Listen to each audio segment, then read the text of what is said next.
He humiliated his pregnant wife at work because of his family, not knowing they all worked for her and lived in her house. She carried his child and carried their entire family. Yet they still treated her like a servant. Every morning, she walked into that office with her head lowered, quietly letting them believe she was weak, powerless, beneath them. But none of them, her husband, his mother, or his sister, knew the truth. Before you judge her silence, understand this: she held a secret far more powerful than their cruelty.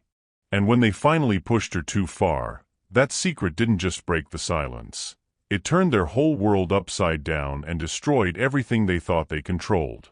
He didn't just embarrass her.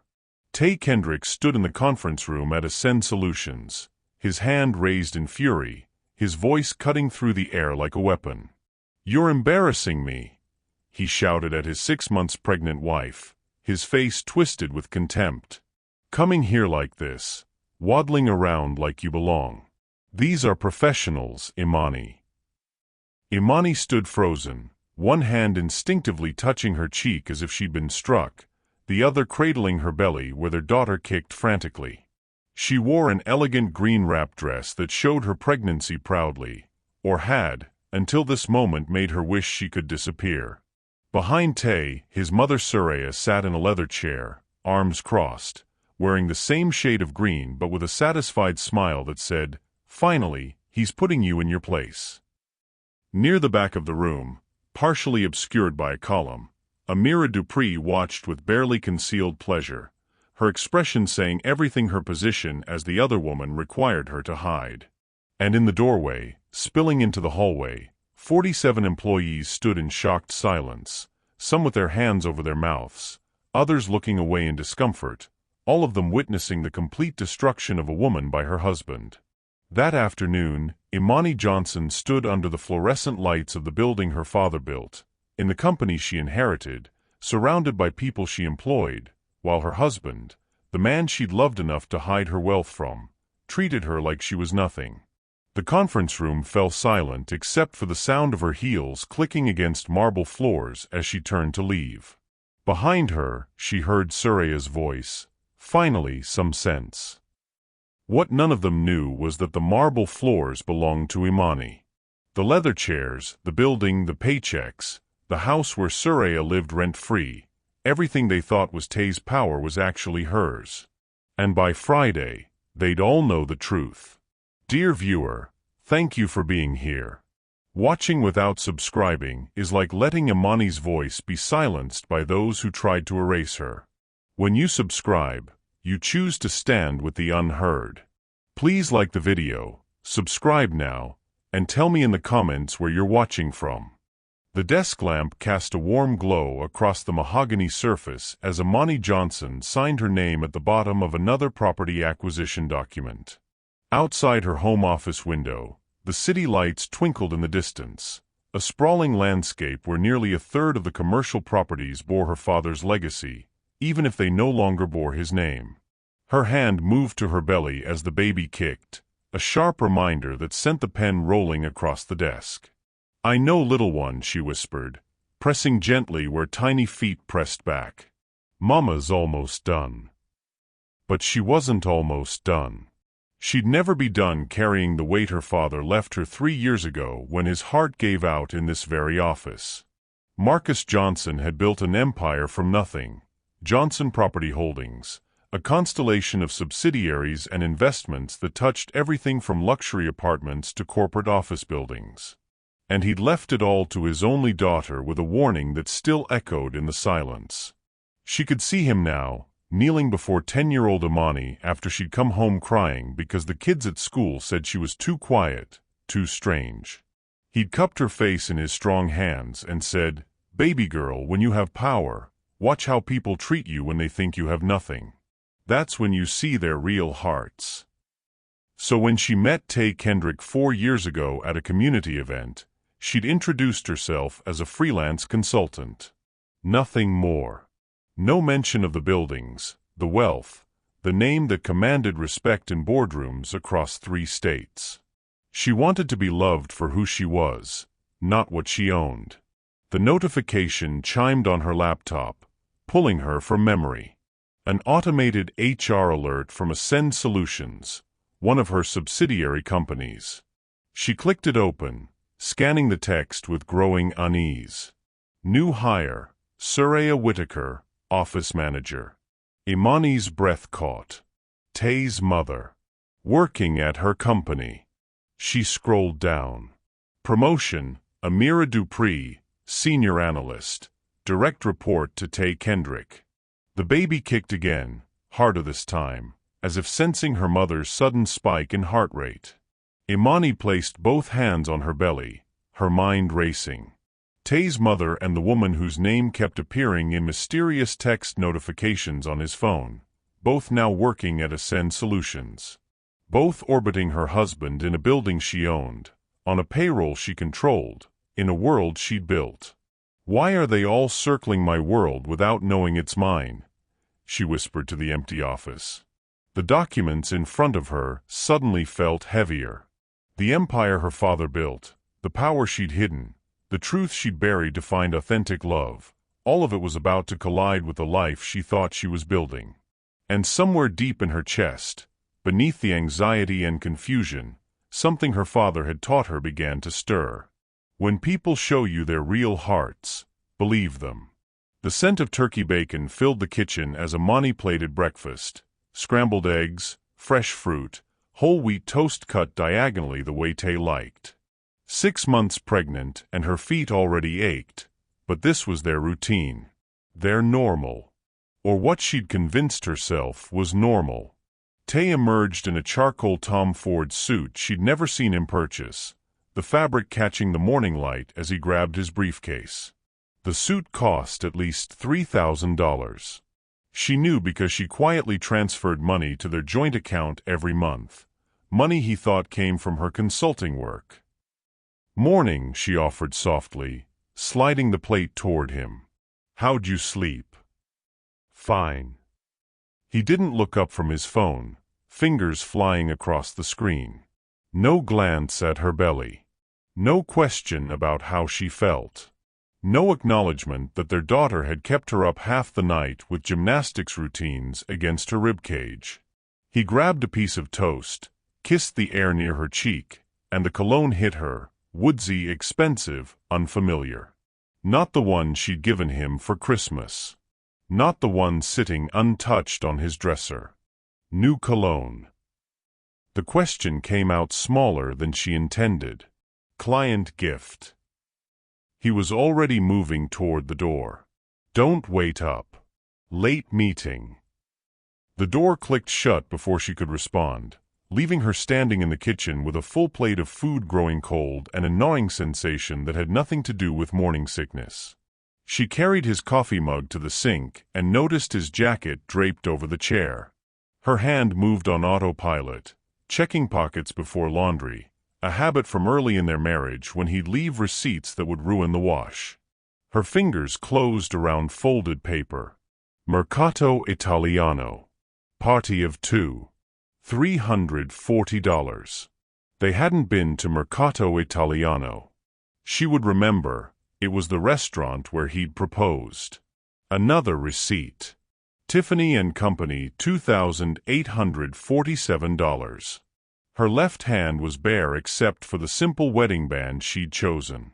No Tiffany boxes had appeared on their doorstep. The baby kicked, sharp and insistent, as if saying, "Pay attention, Mama." Imani's hands trembled as she pulled out her phone and opened the security app linked to their home system, the comprehensive system she'd had installed but never mentioned to Tay.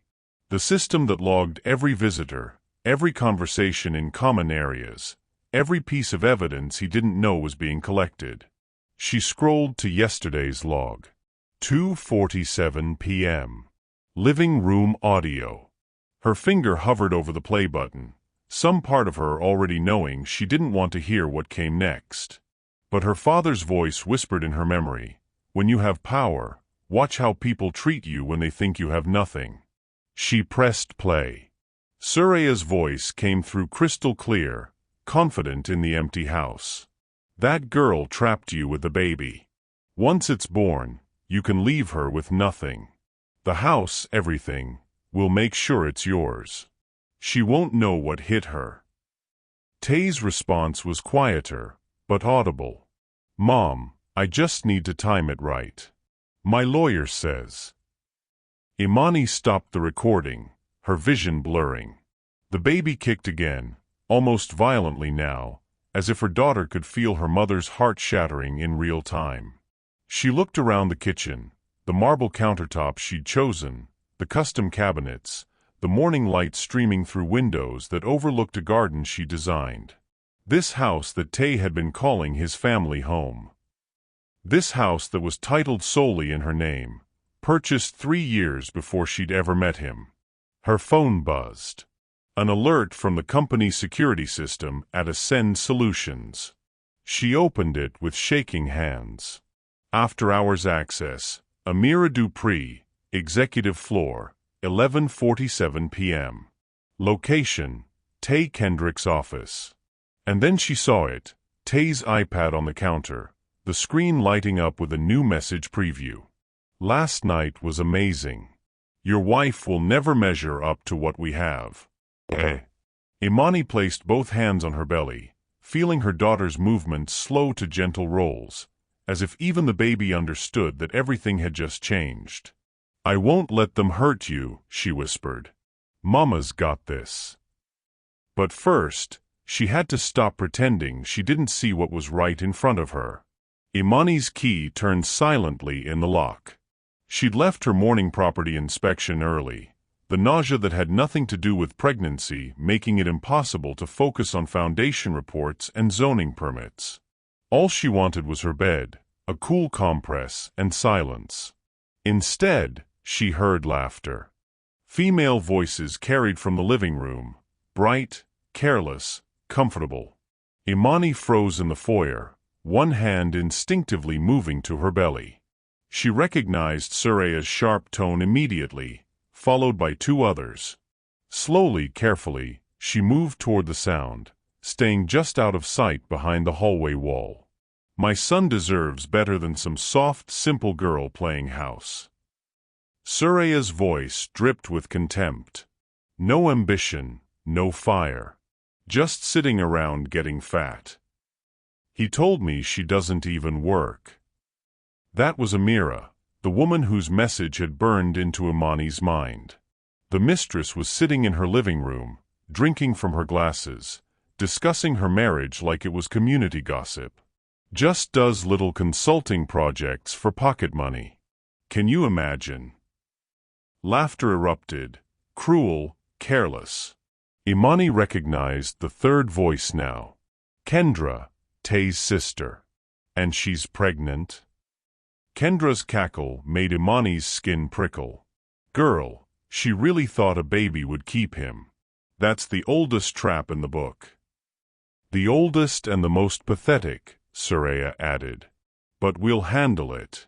Once that baby comes, Tay can finally upgrade. He deserves a woman with sophistication. With class. Imani's vision blurred at the edges, her breath coming shallow. The baby kicked, hard, insistent, almost angry. She pressed her hand firmer against her belly, steadying herself, then stepped into the doorway. I didn't know we were having guests. Her voice came out quieter than she intended, but it cut through their laughter like a blade. 3 heads whipped toward her. Suraya sat on Imani's custom Italian leather sofa, legs crossed, wineglass in hand. Amira perched on the arm of the love seat, dressed like she'd come from the office, from Tay's office. Kendra sprawled in the accent chair by the window, shoes off, feet tucked beneath her. They all looked at her. Not a single expression registered shame. Suraya recovered first, setting down her wine with deliberate slowness. Imani, you're home early. I live here. The words felt strange in her mouth, like she was the one intruding.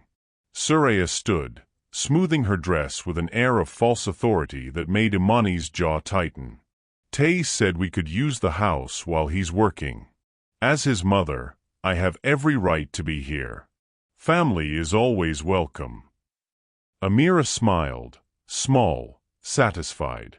Kendra looked away, suddenly fascinated by her phone.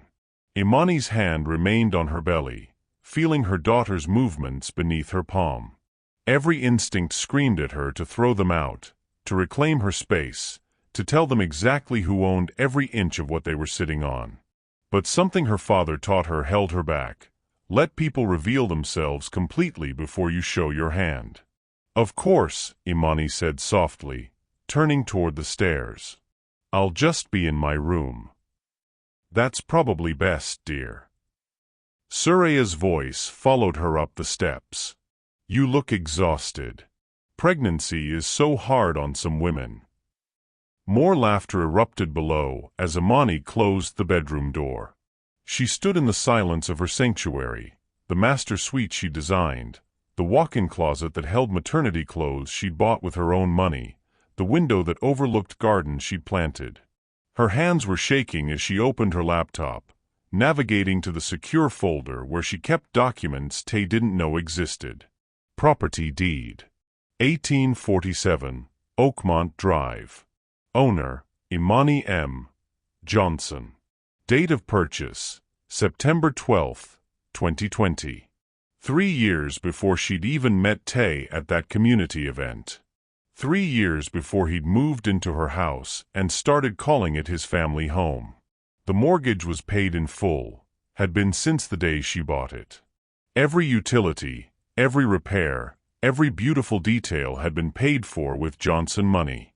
They were sitting in her living room, drinking her wine, mocking her in her house, planning to take everything from her while thinking she was nobody.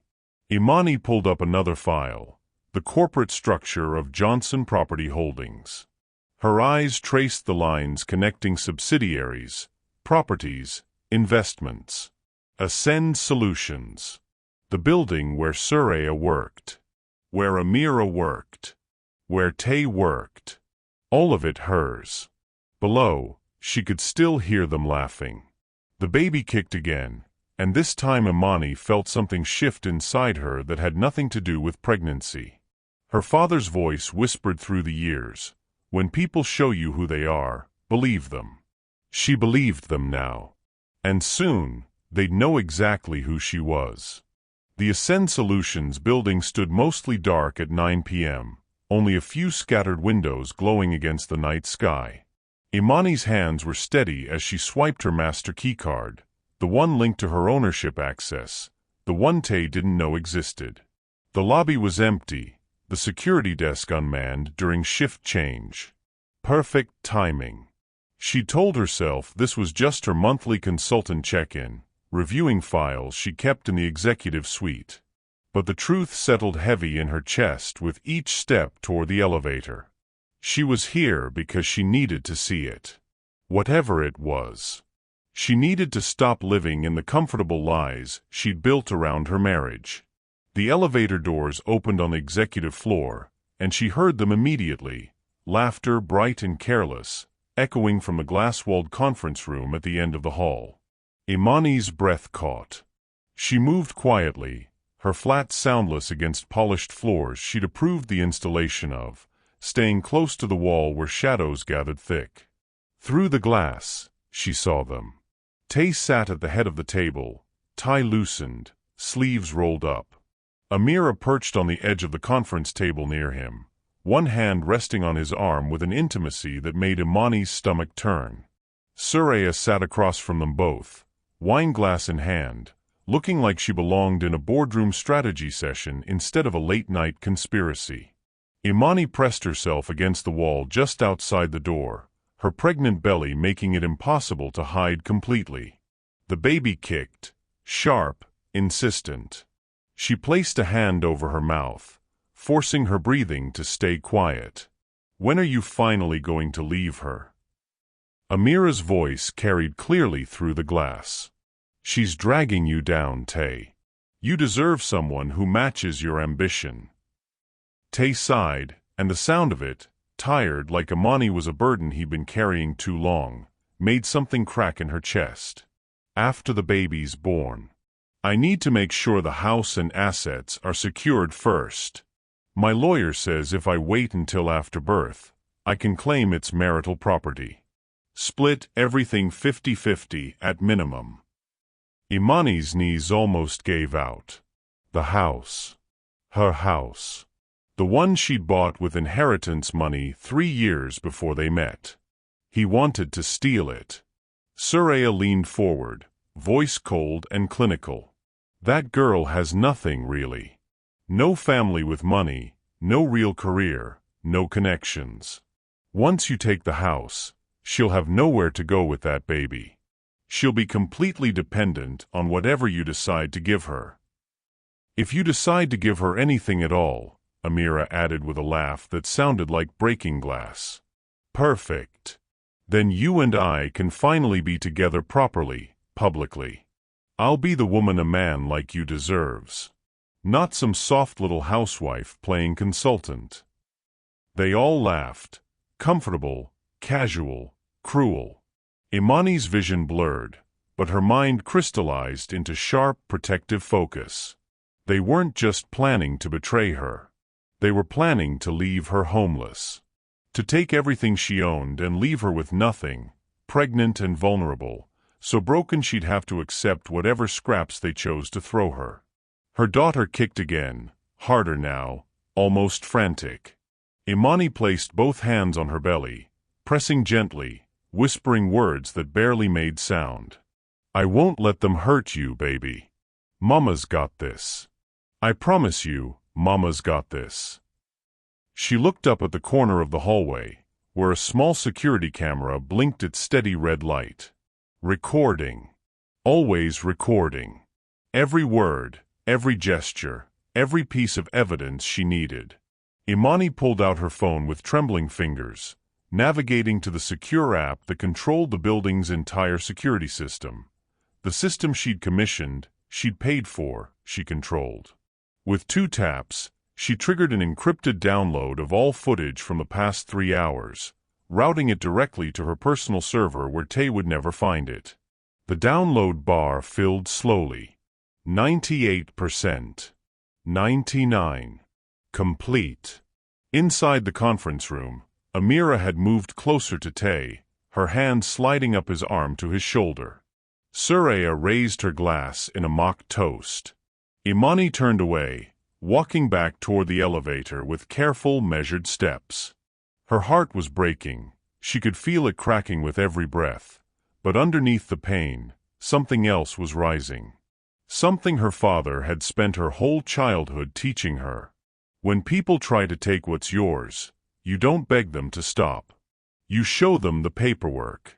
The elevator doors closed on the sound of their laughter, and Imani pressed her hand to her belly one more time.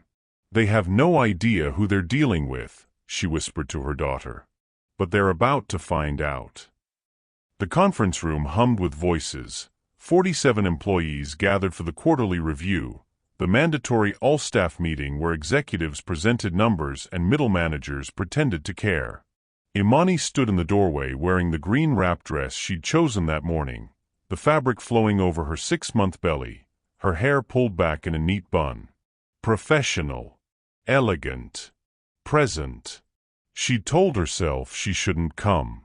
But some desperate dying part of her still hoped there was something worth saving. That maybe, seeing her there supporting him, Tay would remember who they used to be. The moment she stepped inside, Suraya's face transformed, soft conversation hardening into granite.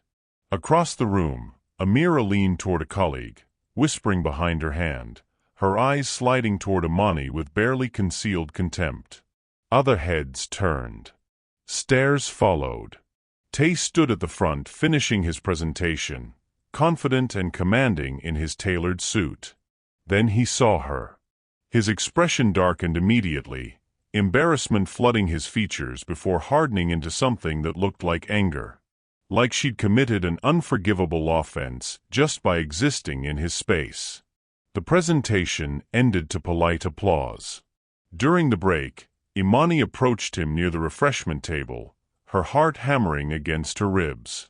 She kept her voice gentle, trying to bridge the chasm that had opened between them. "Honey, you did great up there. I'm proud of." "What are you even doing here, Imani?" His voice cut through the ambient conversation like a blade, loud enough that nearby groups went quiet. Heads turned. "This is my workplace, not a daycare."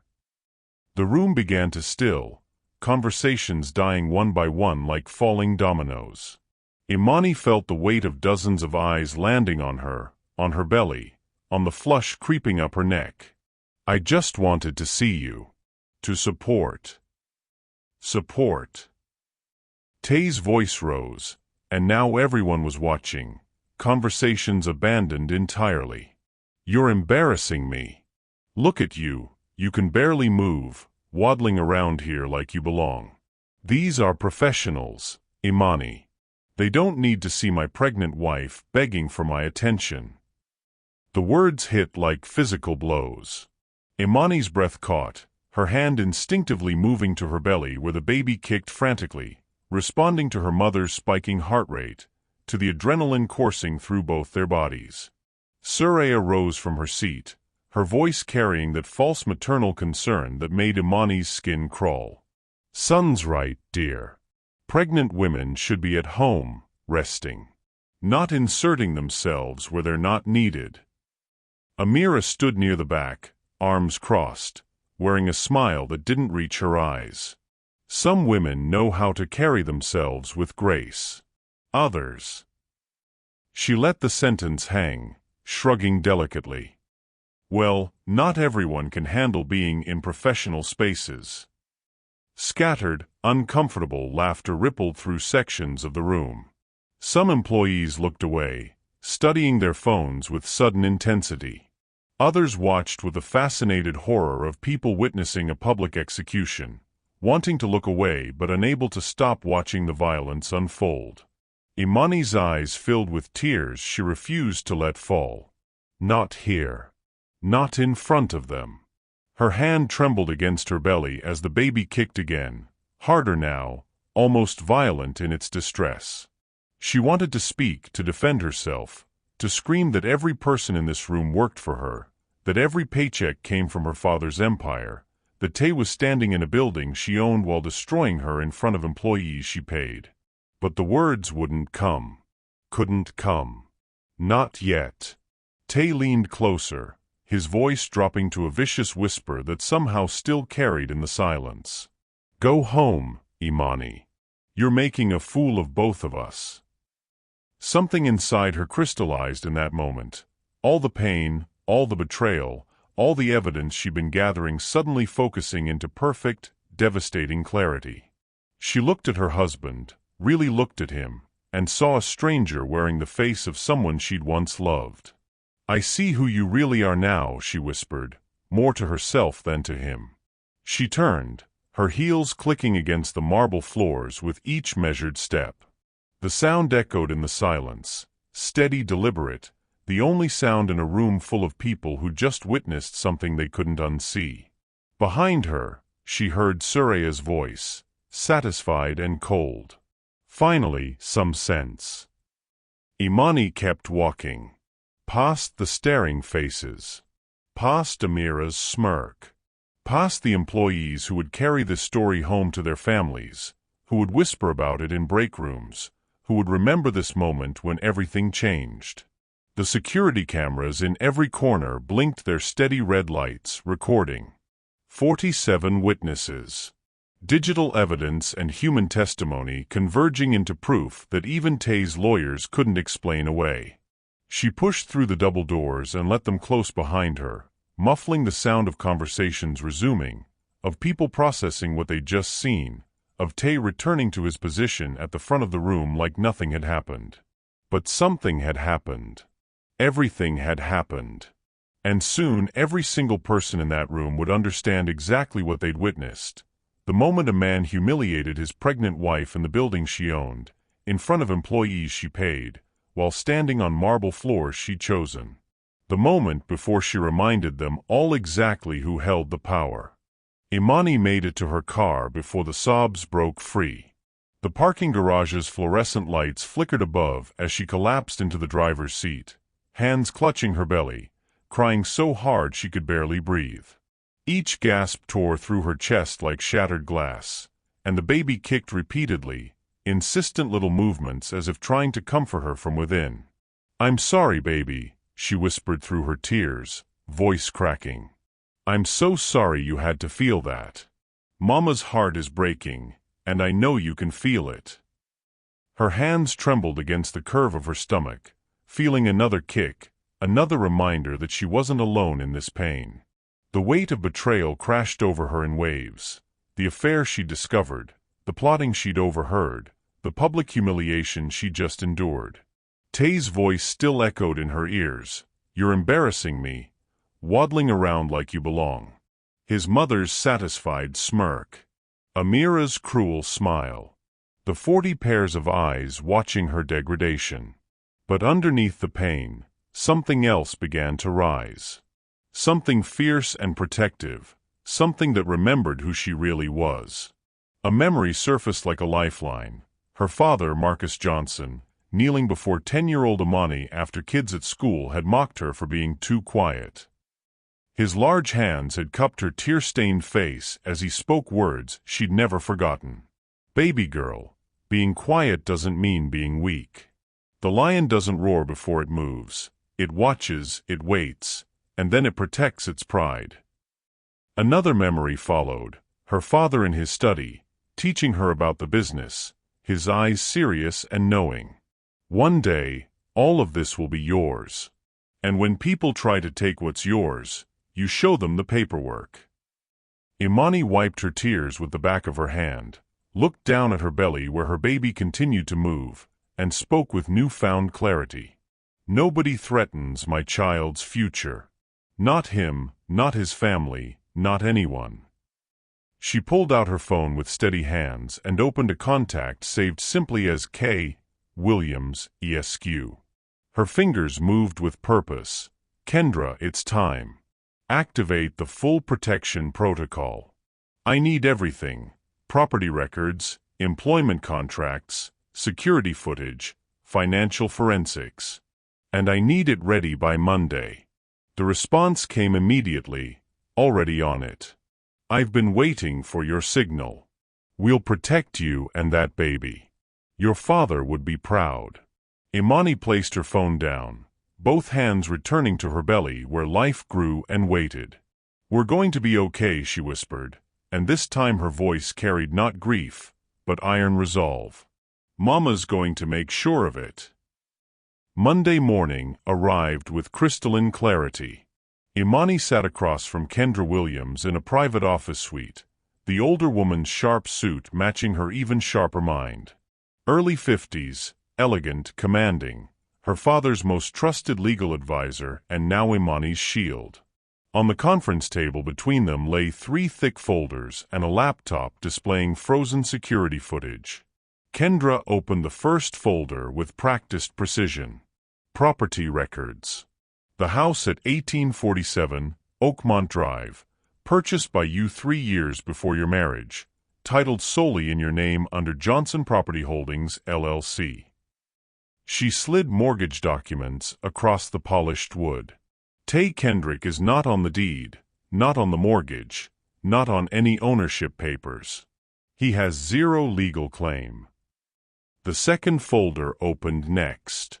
Employment records. Soraya Whitaker, hired as office manager at Ascend Solutions. Amira Dupree, senior analyst at Ascend Solutions. Tay Kendrick, senior operations manager at Ascend Solutions. Kendra looked up, eyes gleaming. All 3 employed by a subsidiary of Johnson Property Holdings, which you control as majority shareholder. The third folder revealed its contents like evidence at trial. HR documentation. Complaints about Amira's inappropriate behavior with married colleagues. Complaints about Soraya's hostile treatment of younger female staff. Multiple concerns about Tay's aggressive communication style. Kendra opened the laptop. Now for the visual evidence. The first video played, the conference room where they plotted her destruction. Audio crystal clear. Once you take the house, she'll have nowhere to go. Imani's hand instinctively moved to her belly. The second video showed her public humiliation. Tay's voice echoed through the speakers. You're embarrassing me, waddling around like you belong. The third video captured Amira and Tay in his office after hours. Bodies too close, hands where they shouldn't be. Kendra's jaw tightened. This is more than enough for termination with cause, all three of them. Financial records came next, spreadsheets highlighting damning patterns. Joint account activity shows Tay transferring money to a hidden account. Purchases matching gifts given to Amira. Expenses for hotels and restaurants. Finally, Kendra placed a thick manila envelope before Imani. Divorce papers. Custody arrangements heavily in your favor. Restraining order ready to file. And eviction notices for all family members currently residing in your property without lease agreements. The baby kicked as if in agreement. What about my company position? Imani asked quietly. Kendra smiled. Your identity as owner has been kept confidential through corporate structures. But the board can call an emergency meeting where you're revealed as majority shareholder. At that meeting, you can authorize any personnel actions you deem necessary. Imani took a slow breath. Schedule it for Friday. I want everyone there. Kendra nodded with respect. Your father always said you had steel underneath that gentle spirit. He'd be proud of how you're protecting his grandchild. Imani signed the divorce papers with steady hands. I'm not doing this for revenge, she said softly. I'm doing this because my baby deserves a mother who knows her worth. Friday morning arrived with the weight of reckoning. The conference room at Ascend Solutions filled with board members, senior executives, and HR representatives, all wearing expressions of professional curiosity. Tay stormed in, confusion bleeding into anger. What's this about? Why wasn't I consulted? Suraya followed, defensive energy radiating from her. This is highly unusual. As office manager, I should have been notified. Amira entered last, trying to look composed, but her nervous energy betrayed her. They took seats, whispering among themselves while the board members sat in stone-faced silence. The door opened. Kendra Williams entered in a sharp power suit, carrying files that promised consequences. Tay frowned. Who are you? Kendra Williams, legal counsel for Johnson Property Holdings and its subsidiaries. Suraya scoffed. Never heard of it. What does that have to do with us? Kendra took a seat at the head of the table. Everything, actually.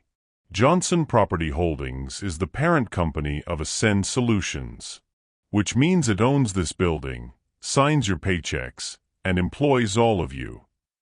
Confusion rippled through the room like a physical wave.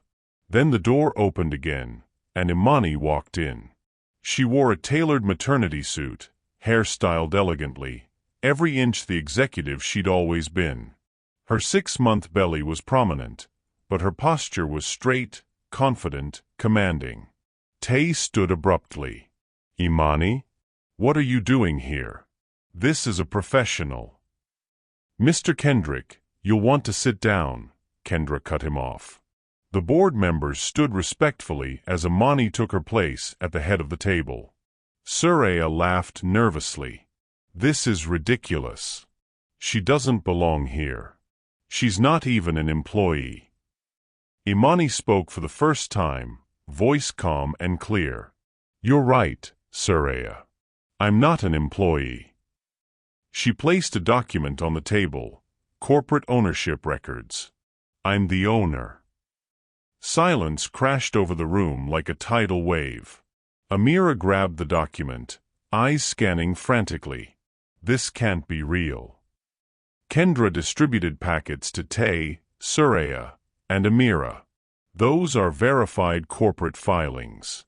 Imani Johnson is the majority shareholder of Johnson Property Holdings, with controlling interest in all subsidiary companies, including this one.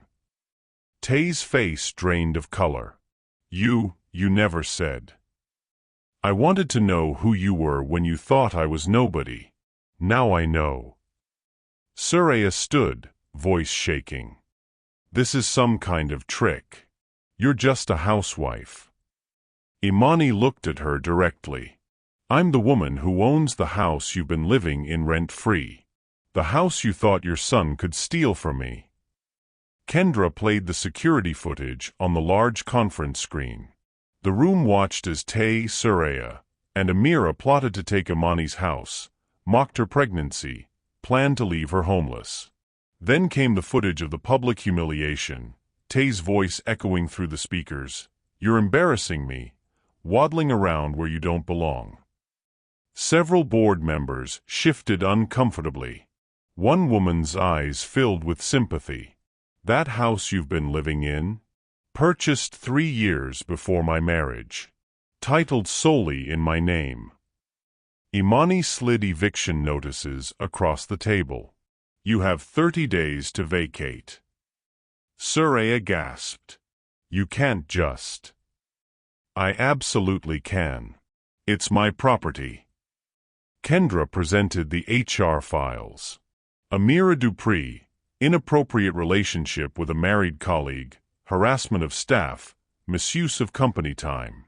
Suraya Whitaker, workplace bullying, creating hostile environment, abuse of managerial position.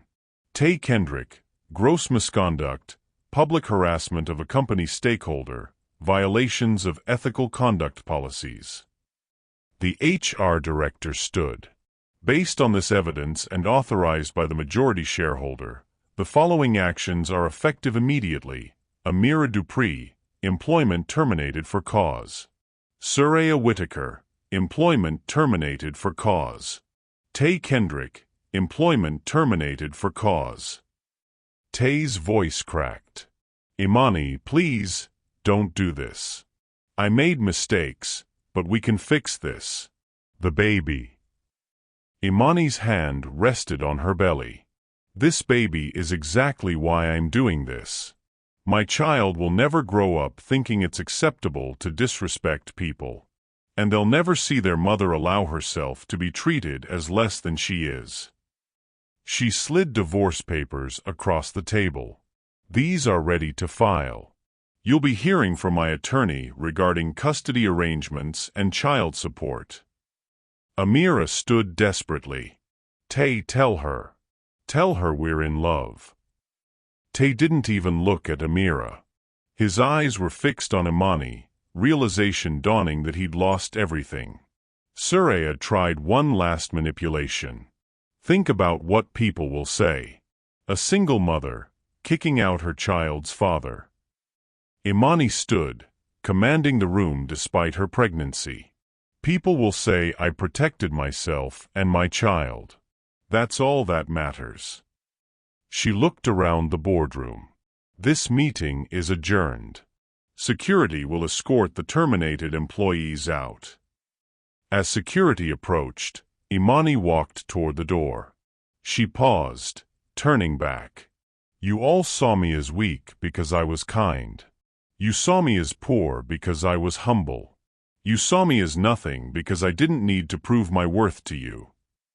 Her eyes met Tay's.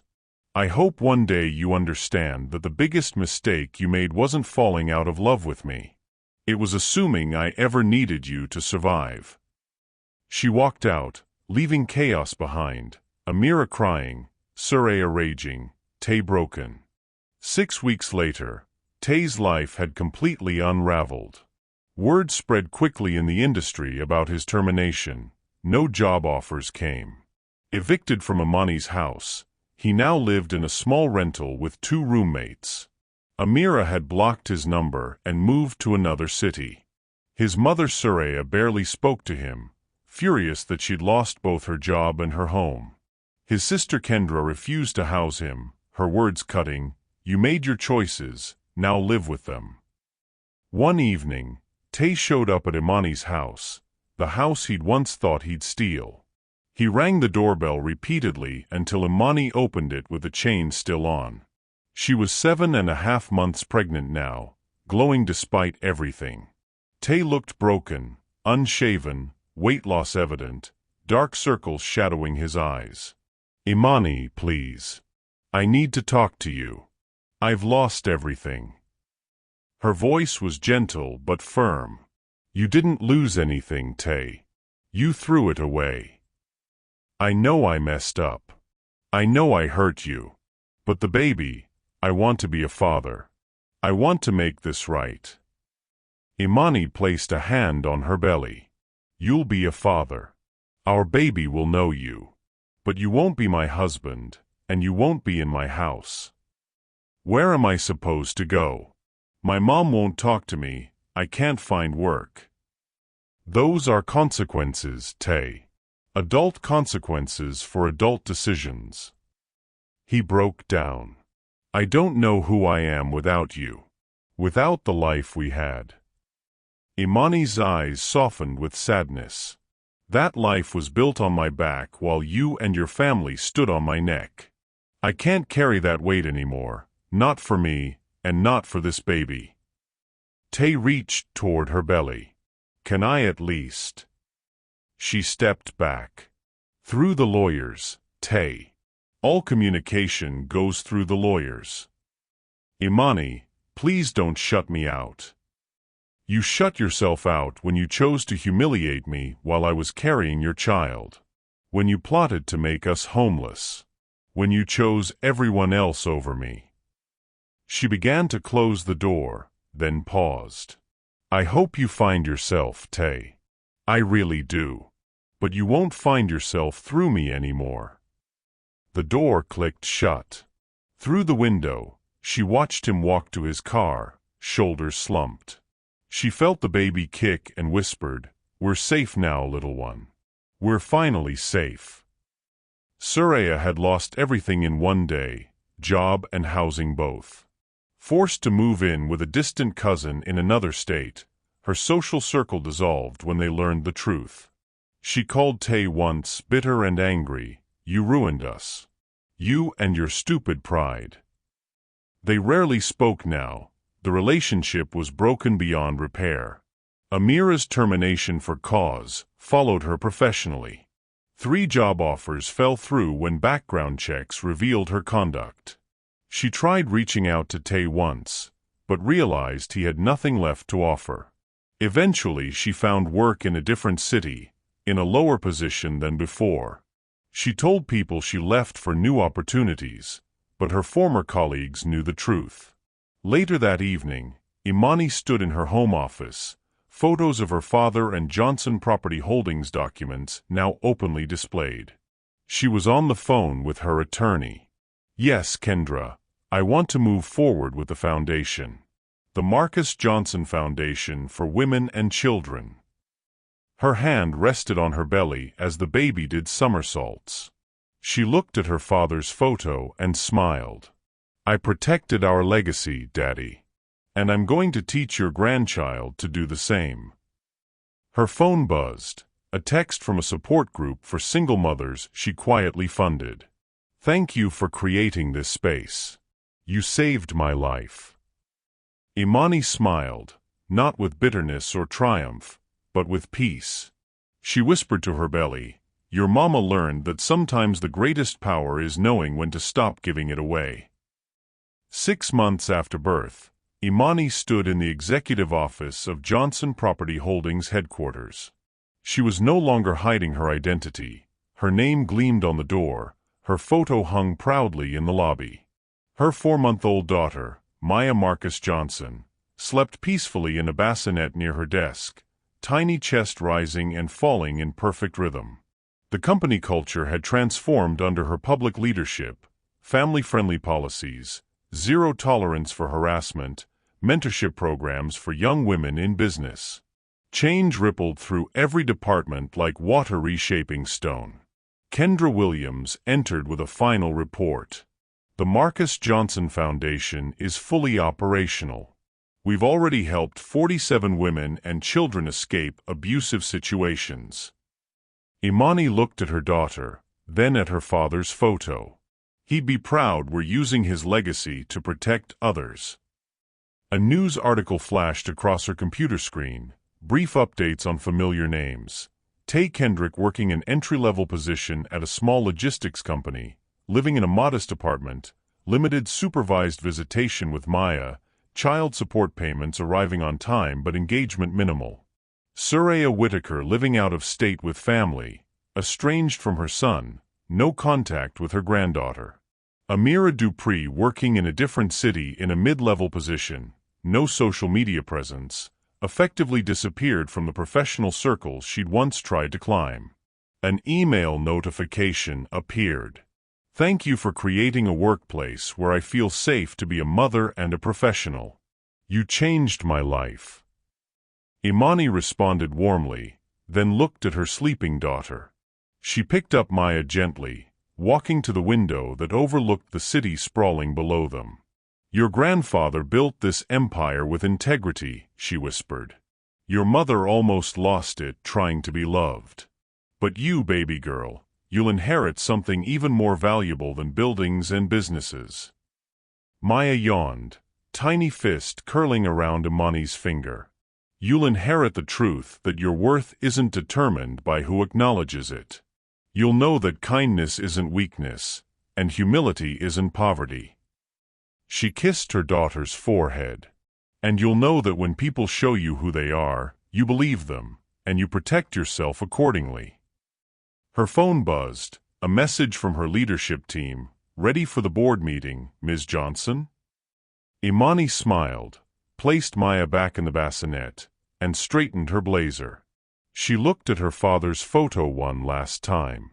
I chose myself, Daddy. And I chose her. Thank you for teaching me that I could.